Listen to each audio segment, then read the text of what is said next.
Hello दोस्तों, नमस्कार। कैसे हैं आप? उम्मीद है कि आप सब लोग एकदम मस्त होंगे।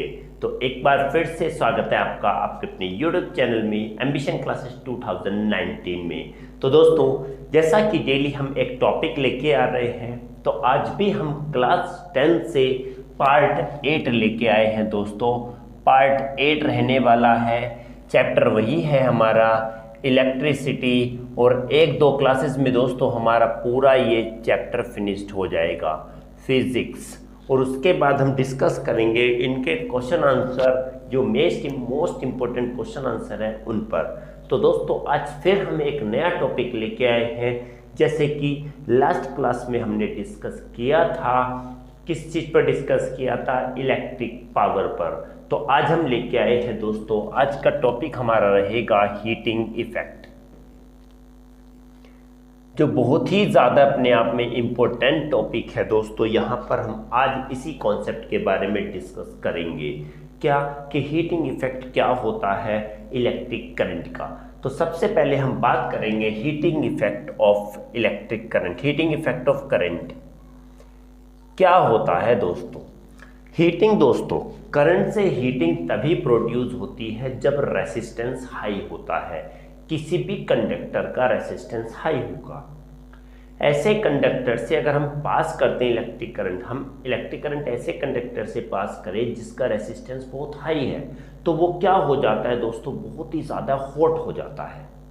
जैसे कि नाइक्रोम वायर है। अगर नाइक्रोम वायर का रेसिस्टेंस हाई होता है, जैसे हम उसके अंदर से इलेक्ट्रिक करंट पास करेंगे तो वो हॉट हो जाएगा, बहुत ही ज़्यादा गर्म हो जाएगा, और क्या प्रोड्यूस करेगा? हीट प्रोड्यूस करेगा। तो इसी इफेक्ट को हम क्या बोलेंगे दोस्तों? हीटिंग इफेक्ट ऑफ करंट बोलेंगे। क्या बोलेंगे? Heating effect of current. तो चलिए दोस्तों, लिख लेते हैं इसकी definition.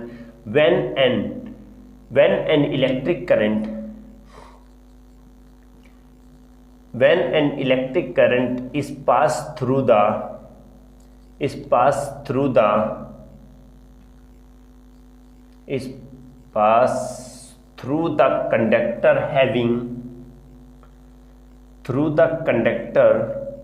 having high resistance,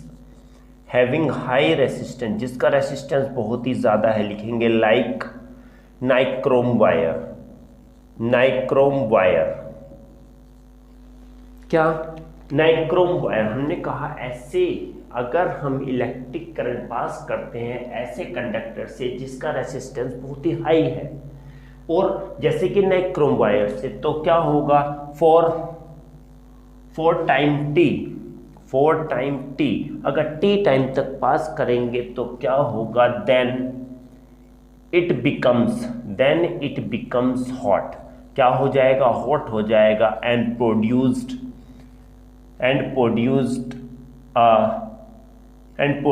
heat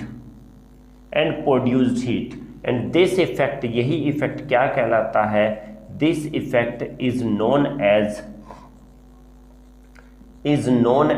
क्या कहलाता है दोस्तों? यही कहलाएगा heating effect of electric current. दोस्तों, आज हम इसी चीज़ पर, इसी कॉन्सेप्ट पर डिस्कस कर रहे हैं, हीटिंग इफेक्ट पर। क्या? तो एक ही कंडीशन होगी, किसी भी कंडक्टर में हीट तभी प्रोड्यूस होगी जब उसका रेसिस्टेंस बहुत ही ज़्यादा होगा।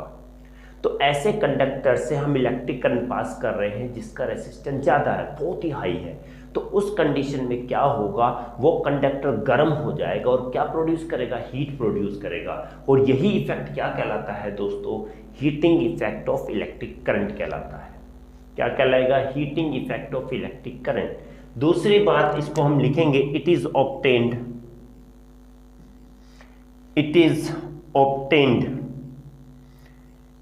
obtained by the transformation of electrical energy into the क्या? Heating energy. ये कैसे ऑब्टेन्ड होता है? हम कहते हैं कि इसमें ट्रांसफॉर्मेशन किया जाता है। किसका? इलेक्ट्रिकल एनर्जी का हीटिंग एनर्जी में ट्रांसफॉर्मेशन होता है। किसके द्वारा? हीटिंग इफेक्ट के द्वारा। कैसे? जब हम इलेक्ट्रिक करंट पास करेंगे हाई रेसिस्टेंट कंडक्टर के थ्रू तो वो हीट प्रोड्यूस करेगा। उम्मीद है कि दोस्तों आप लोगों को ये क्लियर हो गया होगा। तो चलिए एक दोस्तों एक और बात कर लेते हैं यहीं पर नीचे कि रेसिस्टेंस का रोल क्या होता है। रोल ऑफ रेसिस्टेंस, क्यों गर्म हो जाता है? ये रीजन क्या है? गर्म क्यों हो जाएगा दोस्तों? गर्म क्यों हो जाता है? हमने कहा जब किसी का रेजिस्टेंस हाई है उससे इलेक्ट्रिक करंट पास किया तो वो गर्म हो जाता है। क्यों हो जाता है? तो इसके पीछे एक ही रीजन है, क्योंकि जब माना कि गाड़ी तेज चल रही है और उसको हम रोकेंगे तो उसके टायर गर्म हो जाते हैं। कोई भी तेज से जा रही है और एकदम से हम रोके उसको, देखिए तेज से जा रही है तो ठीक है, अगर तेज से आकर रुक गई तो क्या होगी? वहां पर हीट प्रोड्यूस होता है। तो ये क्या काम करता है? इलेक्ट्रिक करंट के मूवमेंट को, फ्लो को क्या करता है? अपोज करता है। बिकॉज लिखेंगे,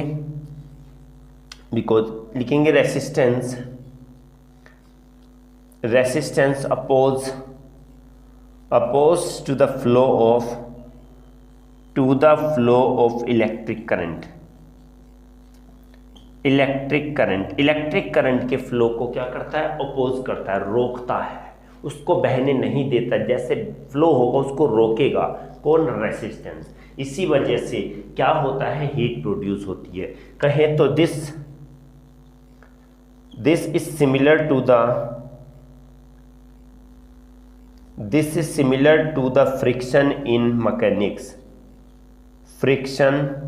मैकेनिक्स।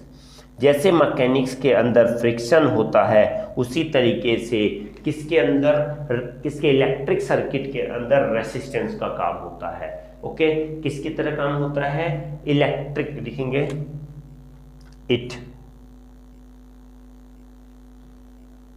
द रेसिस्टेंस लिख देते हैं। The resistance in electric circuit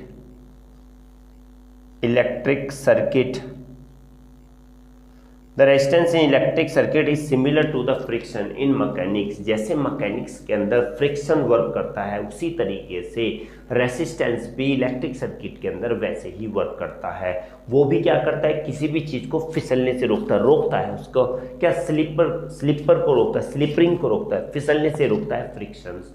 तो उसी तरीके से ये इलेक्ट्रिक करंट को रोकेगा फ्लो होने से, और जब रोकेगा उसके लिए क्या करेगा? हिंड्रेंस क्रिएट करेगा, हिंड्रेंस प्रोड्यूस करेगा इलेक्ट्रिक करंट के फ्लो के लिए।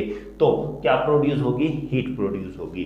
आई होप कि दोस्तों आप लोगों को ये समझ में आ गया होगा।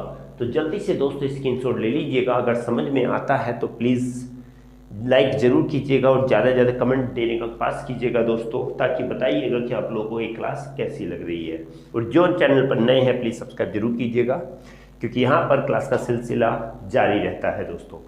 तो चलिए दोस्तों, उम्मीद है कि आप लोगों ने स्क्रीनशॉट ले लिया होगा। चलिए बात करेंगे अगले पॉइंट के बारे में।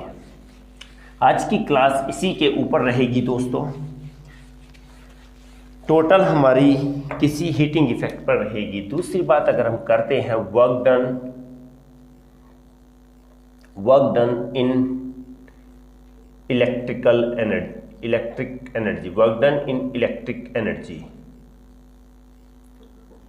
एनर्जी में वर्क डन क्या होता है? अभी देखिए कि जो वर्क डन होगा किसी भी सर्किट के अंदर वो किसके होता है? हमने कहा the work done is done by passing electric current through the wire having resistance R for time t। कोई भी हमने इलेक्ट्रिक करंट अभी हमने बोला कि किसी भी कंडक्टर से पास कर रहे हैं, उस कंडक्टर से जिसका रेजिस्टेंस हाई है, और t टाइम के लिए किसी भी कंडक्टर के अंदर इलेक्ट्रिक करंट पास करते हैं जिसका रेजिस्टेंस हाई और t टाइम के लिए, तो उसका वर्क डन क्या होगा? किसके इक्वल होगा? तो लिखेंगे the work done in electric circuit after passing current I through the wire having resistance R 4 time t। Now क्या होगा, अब उसके अंदर जो करंट फ्लो हो रहा है, जो चार्ज इलेक्ट्रिक चार्ज फ्लो हो रहा है किसके अगेंस्ट में, वोल्टेज के अगेंस्ट में। तो लिखेंगे now electric charge is flow through the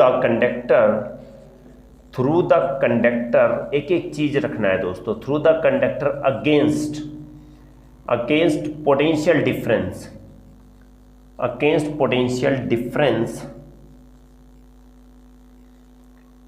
यहां पर ले लो Q, capital Q, potential difference V, then the work done is given by, चलिए दोस्तों ये समझ लेते हैं, उसके बाद आसानी समझ में आ जाएगा। हमने कहा जो वर्क डन होगा इलेक्ट्रिक सर्किट में कब, जब हम किसी भी कंडक्टर से, किसी भी वायर से क्या करें, करंट फ्लो कर रहे हो जिसका रेजिस्टेंस R है और टाइम t है। अब बात करेंगे कि इलेक्ट्रिक चार्ज उस वायर से फ्लो हो रहा है, ये I है वो इतना फ्लो हो रहा है और टाइम t के लिए, ठीक है।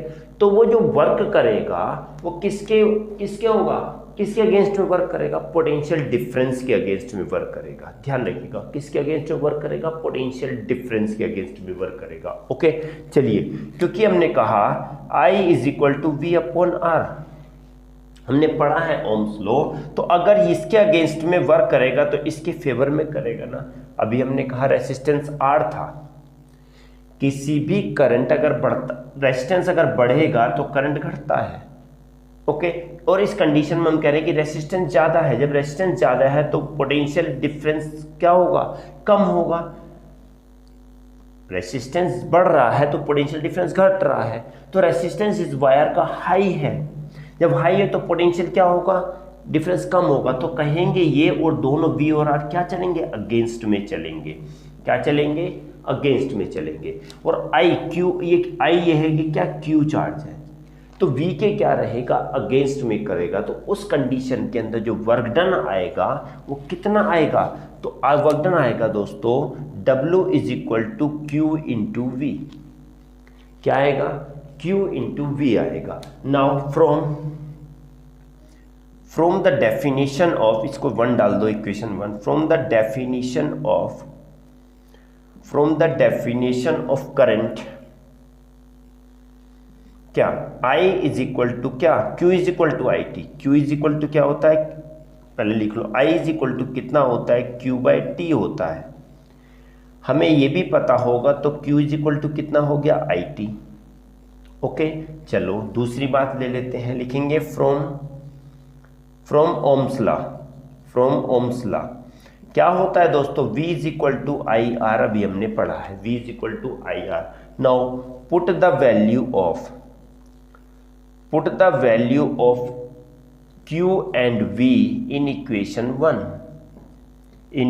1। देखिए Q की वैल्यू यहाँ से आई और V की वैल्यू यहाँ से आई, दोनों की वैल्यू पुटअप कर दो तो क्या होगा, W = Q की वैल्यू है I और T और इनटू हो गया I और R।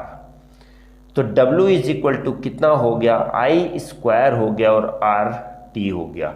और यही हमारा क्या हुआ कि किसी भी वायर में जिसका रेजिस्टेंस हाई है, टाइम t के लिए अगर करंट पास करेंगे तो वर्क डन जो होगा वो इसके इक्वल होगा, उसके करंट का स्क्वायर R और उसके t के।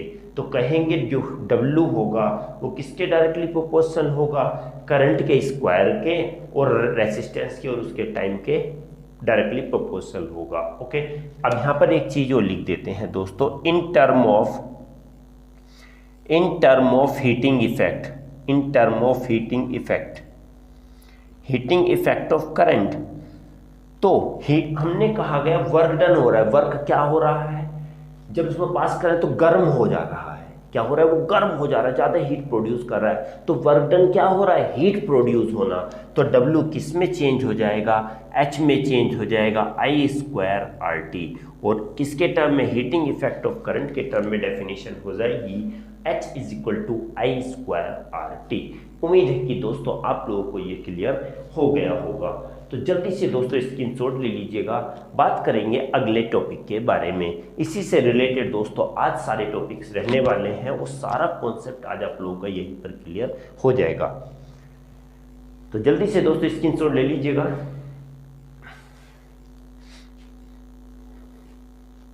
चलिए, उम्मीद है कि आप लोगों ने स्क्रीनशॉट ले लिया होगा। चलिए दोस्तों बात करते हैं एक बहुत ही इंपॉर्टेंट टॉपिक, बहुत ही सबसे ज़्यादा इंपॉर्टेंट है, Joule law of heating. Joule law of heating क्या होता है, जूल लॉ ऑफ हीटिंग क्या है ये?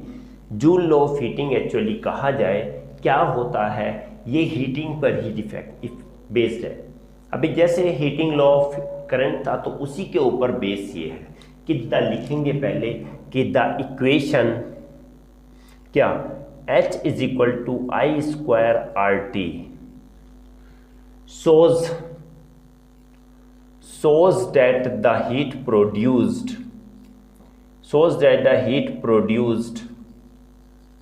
by passing current I through the wire having, बिल्कुल दोस्तों वही है, having high resistance are for time t। Okay, तो देखिए यही है, this law is known as क्या कहलाता है दोस्तों, जूल्स लॉ ऑफ हीटिंग। और कहा जाए दोस्तों आप लोगों के एग्जाम में 101% इंपॉर्टेंट है ये, 101%। तो दोस्तों अभी हमने कहा था कि ये इक्वेशन जो शो करती है किसको, हीट प्रोड्यूस को शो करती है, किसके द्वारा, जब हम कोई भी करंट पास करते हैं हाई रेसिस्टेंट वायर से टाइम टी के लिए, तो ये जो बन के आती है, जो हीट प्रोड्यूस होगी, तो यही इफेक्ट हमारा, यही लॉ हमारा कहलाता है Joule law of heating. Okay, now from definition, okay, definitions. Number 1 क्या होता है, हमने कहा गया जो वर्क डन होगा, वर्क डन जो होता है, work done by passing the electric current. तो देखिए सबसे पहली बात, work done is directly proportional to the यहाँ पर वर्क डन न लिख के यहाँ पर क्या लिख देते हैं, heat produced is directly proportional to the square of current। क्या है दोस्तों, अभी हमने कहा कि जो हीट होती है डायरेक्टली प्रोपोर्शनल होती है इसके करंट के स्क्वायर के। बी अगर बात करते हैं, देखिए अभी हमने यहाँ पर क्या है, I², यहाँ पर हम W लिख देते हैं दोस्तों, अच्छा लगेगा ठीक है। ये I² के डायरेक्टली प्रोपोर्शनल किसके है, करंट के स्क्वायर के। दूसरी बात, heat produced is directly proportional to the resistance also। देखिए करंट को अगर बढ़ाएंगे, स्क्वायर करेंगे, तो हमारी हीट भी बढ़ेगी।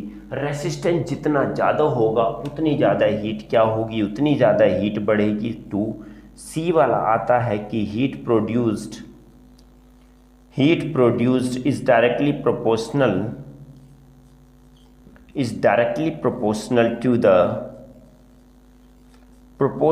To the time.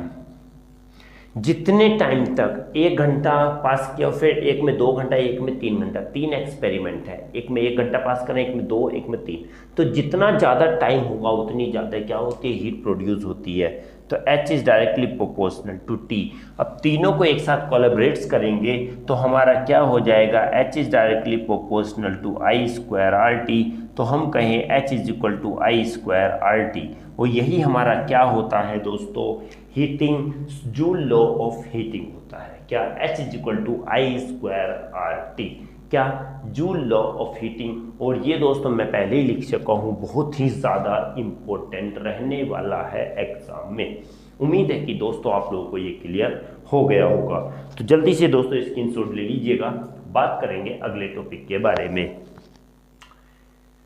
बहुत इजी है दोस्तों, बस समझने की देर है इसको, ठीक है। चलिए बात करेंगे अगले टॉपिक के बारे में। दोस्तों बिल्कुल भी टेंशन नहीं लेना, ज़बरदस्त तरीके से पढ़ना है, ठीक है। चलिए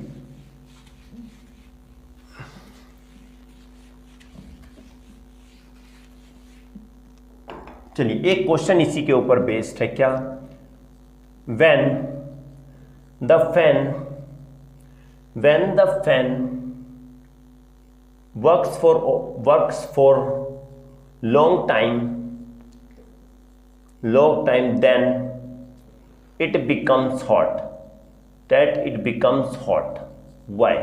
पंखा अगर हम चला दिया जाए तो क्वेश्चन कैसे भी आ सकता है, इस टाइप का क्वेश्चन है। ध्यान रखिए, कोई टीवी चलाते हैं कुछ समय के लिए तो वो गर्म हो जाता है, बल्ब जलाते हैं कुछ देर लंबे समय के लिए तो गर्म हो जाती है, ठीक है। अगर हम क्या करते हैं, फैन चलाते हैं तो कुछ लंबे समय के लिए तो वो क्या हो जाता है, गर्म हो जाता है। रीज़न क्या है, यही है कि दोस्तों इसका कुछ अमाउंट में इलेक्ट्रिक करंट किस में चेंज हो जाता है, हीट्स में चेंज हो जाता है। ओके, तो लिखेंगे because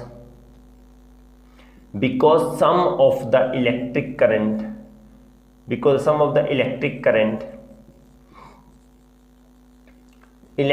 current is changed into the heating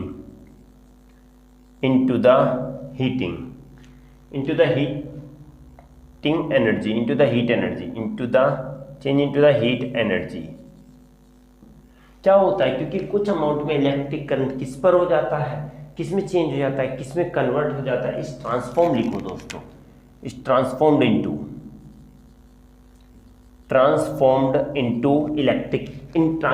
heat energy. कुछ अमाउंट में इलेक्ट्रिक करंट किस में चेंज हो जाता है, किस में, हीट एनर्जी में ट्रांसफॉर्म्ड हो जाता है। अभी हमने पढ़ा लॉन्ग टाइम की बात आ रही है, बिकॉज यहाँ पर लिखो, बिकॉज we know that, यहाँ पर लिखो we know that the heat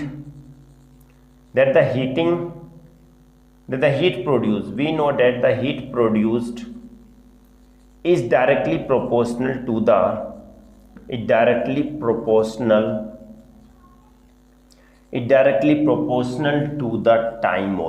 the time, क्योंकि हम जानते हैं कि टाइम के डायरेक्टली प्रोपोर्शनल होती है हीट। जब लंबे समय तक होगा तो हीट भी क्या होगी, ज़्यादा प्रोड्यूस होगी। तो समझ जाइएगा कि जब लंबे समय तक यूज़ करते हैं तो कुछ अमाउंट में इलेक्ट्रिक करंट किस में ट्रांसफॉर्म हो जाता है, हीट एनर्जी में ट्रांसफॉर्म हो जाता है। उम्मीद है कि दोस्तों आप लोगों को ये क्लियर हो गया होगा। तो दोस्तों एक और टॉपिक आता है एप्लीकेशंस। हीटिंग इफेक्ट से बस ये वाला लास्ट टॉपिक है दोस्तों, हीटिंग इफेक्ट से। उसके बाद कुछ हमारे इक्विपमेंट्स के बारे में पढ़ेंगे जो किस पर बेस्ड हैं, हीटिंग इफेक्ट पर बेस्ड हैं। तो applications of heating effect of electric current, heating effect of electric current क्या है दोस्तों, इसके कुछ एप्लीकेशंस हैं। नंबर 1 अगर बात कहें तो इसका यूज़ कहाँ पर होता है, it is used in the making of heating appliances, electrical appliances लिखेंगे। इट इज़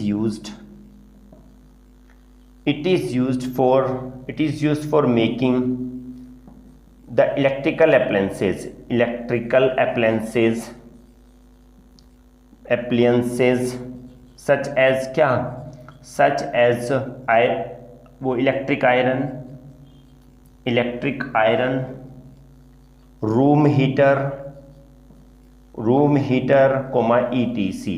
ये किस पर, ये कुछ हमने कहा इसका यूज़ क्या होता है, तो इसी बेसिस पर, इसी कॉन्सेप्ट के बेसिस पर हम कुछ इलेक्ट्रिकल अप्लायंस बनाते हैं, जैसे इलेक्ट्रिकल हीटर हो गया, इलेक्ट्रिक आयरन हो गया। दूसरा electric bulb will also, electric bulb is also work on the heating effect and gives and produced light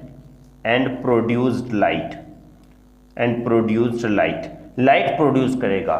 जब लाइट होती है तो जब बल्ब को छूते हैं तो हीट हो जाता है, तो उसी के बेसिस पर, इसी कॉन्सेप्ट के बेसिस पर कौन है, इलेक्ट्रिक बल्ब भी बेस होता है। तीसरा इलेक्ट्रिक फ्यूज के बारे में अगली क्लास में, इलेक्ट्रिक फ्यूज और इलेक्ट्रिक बल्ब के बारे में दोस्तों हम अगली क्लास में पढ़ेंगे। तो प्लीज़ चैनल को सब्सक्राइब जरूर कीजिएगा और ज़्यादा से ज़्यादा सपोर्ट कीजिएगा दोस्तों। Electric fuse is also works on the heating effect and यहाँ पर लिखेंगे एंड सेव्स and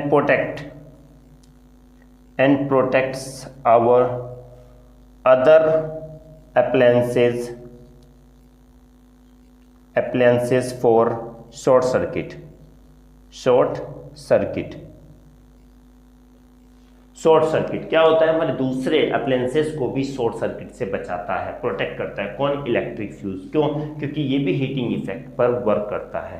जब हीट बढ़ जाता है तो वो मेल्ट हो जाता है और हमारा एक कनेक्शन होता है वो ब्रेक हो जाता है। ओके, इलेक्ट्रिक सर्किट ब्रेक हो जाता है। उम्मीद है कि दोस्तों आप लोगों को ये क्लियर हो गया होगा, आप लोगों को समझ में भी आया होगा दोस्तों।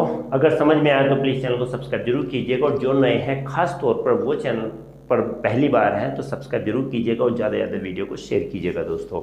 और आप हमें कमेंट बॉक्स में भी बताइएगा दोस्तों आप लोगों को क्लास कैसी लग रही है, और अच्छा लग रहा है दोस्तों, समझ में आ रहा है, क्लियर हो रहा है, पसंद आ रहा है तो आप लाइक ज़रूर कीजिएगा दोस्तों। तो दोस्तों आज के लिए बस इतना ही था। मिलते हैं अगली वीडियो में एक फिर से एक नए कॉन्सेप्ट के साथ, सेम चैप्टर से एक नए कॉन्सेप्ट के साथ। तो दोस्तों पढ़ते रहिएगा, ज़बरदस्त तैयारी करते रहिएगा। मिलेंगे अगली क्लास में, तब तक के लिए नमस्कार।